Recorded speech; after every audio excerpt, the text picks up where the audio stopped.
네, 디베이트에 오신 것을 환영합니다.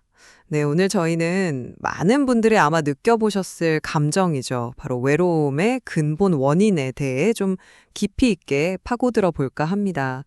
사람들은 보통 외롭다고 느낄 때, 뭐랄까, 주변 환경이나 다른 사람들, 타인에게서 원인을 찾으려고 하잖아요. 네, 그렇죠. 하지만 오늘 저희가 다룰 자료, 외로움의 근원, 마음의 문을 닫는 습관에서 벗어나라는 조금 다른 시각을 제시하고 있습니다. 외로움이라는 게 물리적인 고립 상태가 아니라 스스로 세상과의 연결을 이렇게 차단하는 닫힌 마음에서 비롯되는 어떤 내면의 현상이라는 거죠. 맞습니다. 그래서 오늘 저희가 던져볼 핵심 질문은 바로 이겁니다. 과연 외로움이 다료에서 주장하는 것처럼 주로 닫힌 마음이라는 어떤 개인의 내면적 심리 상태, 또 무의식적인 습관의 문제일까요?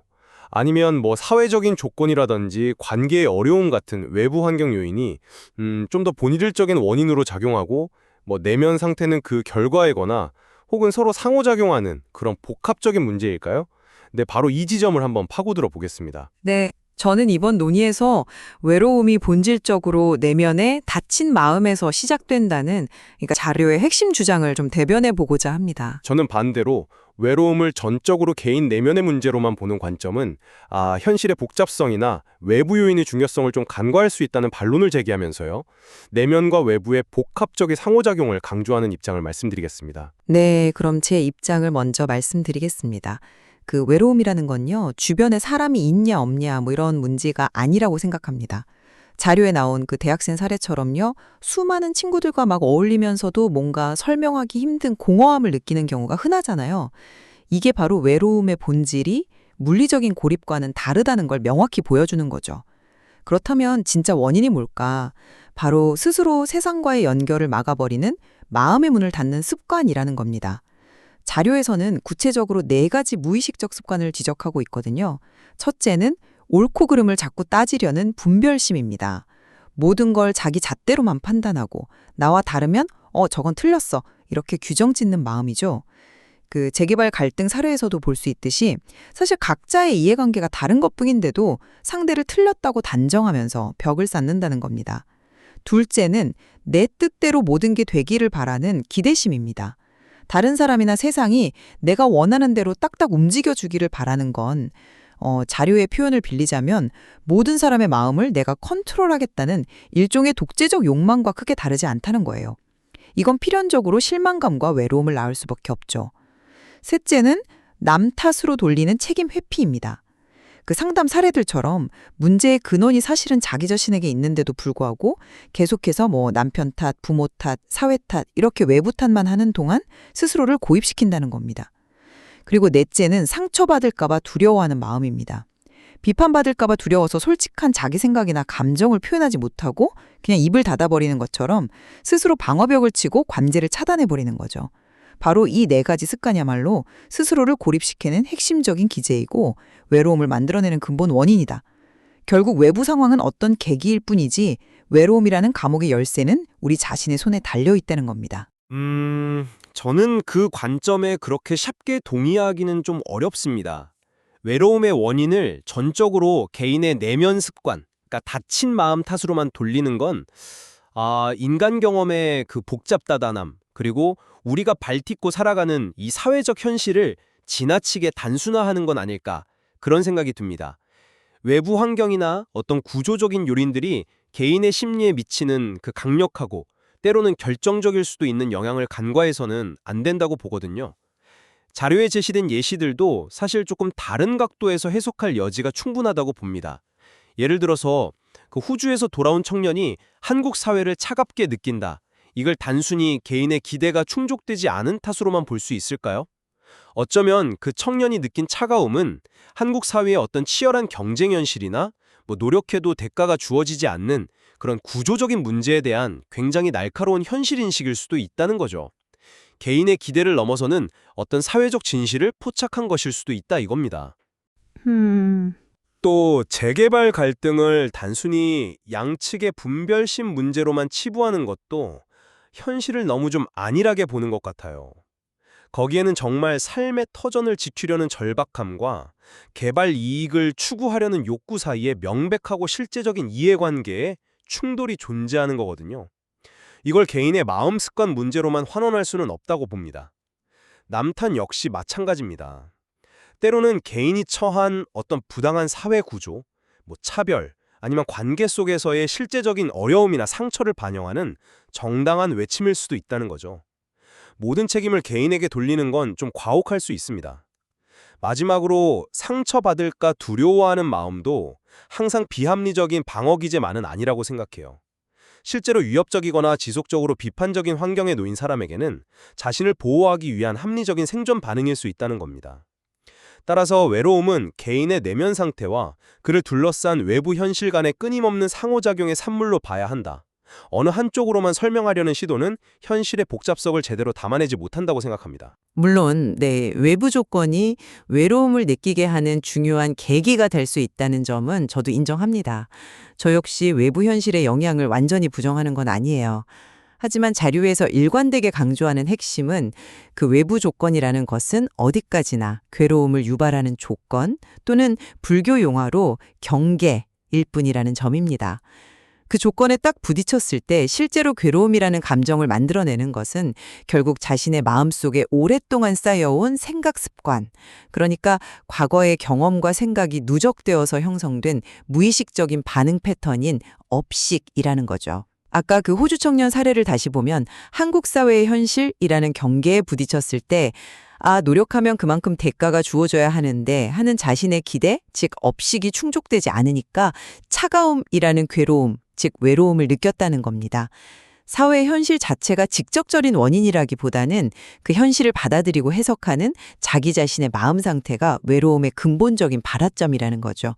자료 3부에서도 강조하듯이 모든 문제의 원인을 외부가 아닌 내 문제로 바라볼 때 비로소 외부 조건에 휘둘리지 않는 어떤 진정한 자유를 얻을 수 있다. 이것이 제 입장입니다. 저는 바로 그 지점에서 좀 근본적인 의문을 제기하고 싶습니다. 외부 현실을 단순히 내면 상태를 비추는 거울이나 반응을 일으키는 계기 정도로만 보는 것이 과연 타당할까 하는 점입니다. 때로는 외부 현실 자체가 가진 무게가 개인의 내면 상태를 압수하고 외로움의 직접적인 원인이 될 수는 없을까요? 예를 들어서 전쟁이나 재난으로 모든 것을 잃고 극심한 트라우마와 고립 상태에 놓인 사람의 외로움을 단순히 그들의 업식이나 기대의 문제로만 설명할 수 있을까요? 혹은 만성적인 가난, 사회적 차별, 아니면 질병 때문에 기본적인 인간관계조차 맺기 어려운 상황에 처한 사람들의 외로움은 또 어떻게 봐야 할까요? 이런 경우엔 개인이 통제하기 불가능한 거대한 외부 현실 자체가 외로움의 직접적이고 압도적인 원인이 될 수 있다고 생각합니다. 이걸 전적으로 개인의 마음 문제나 업식 탓으로만 돌리는 것은 자칫하면 사회 구조적인 문제에 대한 책임을 개인에게 부당하게 전가하고 현실 개선의 필요성을 외면하게 만드는 결과를 낳을 수도 있다는 거죠. 호주 청년 예시로 다시 돌아가 봐도 그의 기대가 문제라기보다는 어쩌면 한국 사회가 실제로 청년들에게 희망을 주기 어려운 구조적 문제를 안고 있다는 그런 현실인식이 더 본질적일 수 있다는 가능성도 열어두어야 하지 않을까요?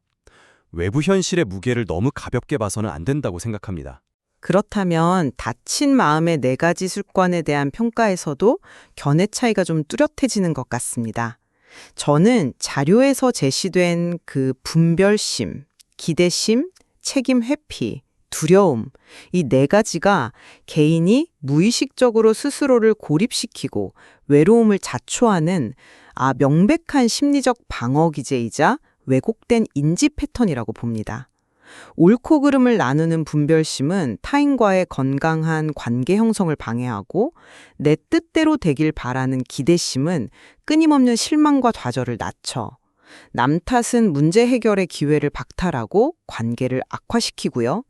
상처받을까 두려워하는 마음은 진실한 소통을 가로막아서 결국 스스로를 투명한 벽 안에 가두는 결과를 낳는다고 봅니다. 이 4가지는 외로움이라는 감정을 만들어내고 또 유지시키는 내면의 핵심 동력이라고 생각하고요. 이 패턴을 인식하는 것이 변화의 시작이라고 봅니다. 네, 그 4가지 심리 상태가 때때로 부정적인 결과를 초래하고 외로움의 원인이 될 수 있다는 점에는 저도 일정 부분 동의합니다. 하지만 제 질문은 이거예요. 그것들이 과연 항상 부정적인 습관이나 방어 기제이기만 할까 하는 점입니다. 상황과 맥락에 따라서는 오히려 필요하고 건강한 기능일 수도 있지 않을까요? 예를 들어 분별심이라는 건 때로는 상황을 명확히 판단하고 윤리적으로 올바른 결정을 내리는데 필수적인 능력일 수 있습니다. 무조건 다르다고만 할 수는 없는 상황도 분명히 존재하잖아요.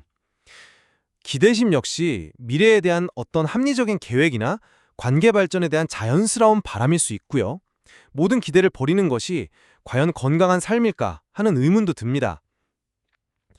또 남 탓으로 보이는 것이 때로는 문제의 진짜 원인을 외부에서 정확히 찾아내려는 노력일 수도 있다는 거죠.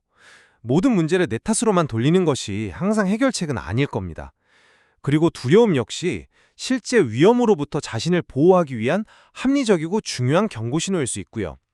그러니까 이 네 가지를 맥락을 고려하지 않고 무조건 다친 마음의 부정적 습관으로 낙인 찍는 것은 지나치게 단순하며 오히려 건강한 심리 기능마저 문제 삼을 위험이 있다고 생각합니다. 아까 그 재개발 갈등에서 자신의 정당한 권리를 주장하는 것을 단순히 분별심이나 기대심으로 치부할 수는 없지 않겠습니까? 그렇다면 해결책에 대한 접근 방식 역시 달라질 수밖에 없겠군요. 저는 외로움에서 벗어나는 근본적인 길은 결국 자신의 마음을 다스리는 마음 훈련에 있다고 봅니다. 이것이 바로 자료의 핵심적인 제안이기도 하고요.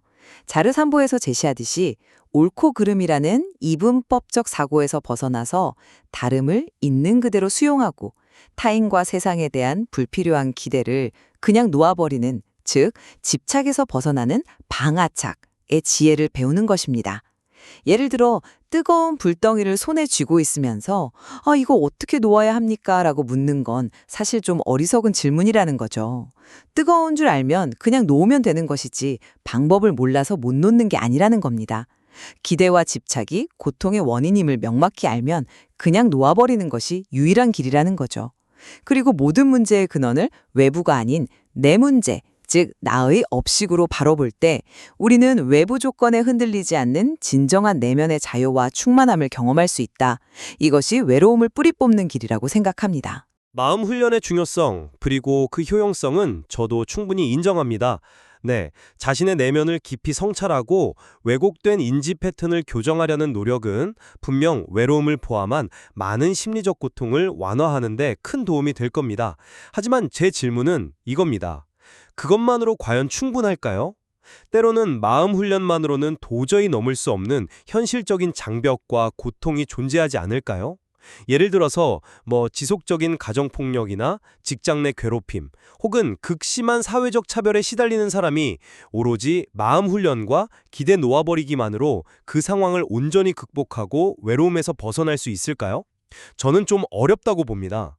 때로는 관계 개선을 위한 실제적인 소통 기술을 배우고 실천하거나 혹은 자신을 고립시키고 병들게 하는 외부 환경으로부터 벗어나려는 구체적인 행동과 노력이 반드시 필요하다고 생각합니다. 내면의 성찰과 함께 외부 현실을 변화시키려는 적극적인 노력이 병행될 때 비로소 외로움에서 진정으로 벗어날 가능성이 열린다고 생각해요. 마음 훈련을 마치 만병통치약처럼 제시하는 것은 때로는 개인에게 과도한 부담을 지우고 필요한 외부적 도움이나 변화의 노력을 간과하게 만들 수도 있다는 점을 지적하고 싶습니다. 물론 마음 훈련이 모든 외부적인 문제를 마법처럼 해결해 줄 수는 없겠지요. 네. 극단적인 외부 상황이 개인에게 큰 고통과 외로움을 안겨줄 수 있다는 점 저도 받아들입니다.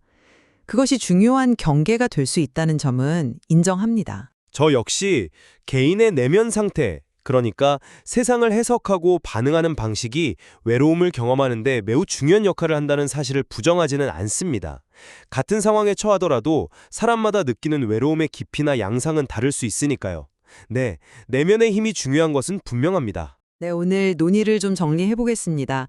저는 여전히 외로움의 근본적인 뿌리는 우리 내면의 닫힌 마음, 그리고 그것을 강화하는 4가지 무의식적 습관에 있으며 이것을 깊이 자각하고 꾸준한 마음 훈련을 통해서 변화시킬 때 비로소 외로움으로부터 진정으로 자유로워질 수 있다고 생각합니다.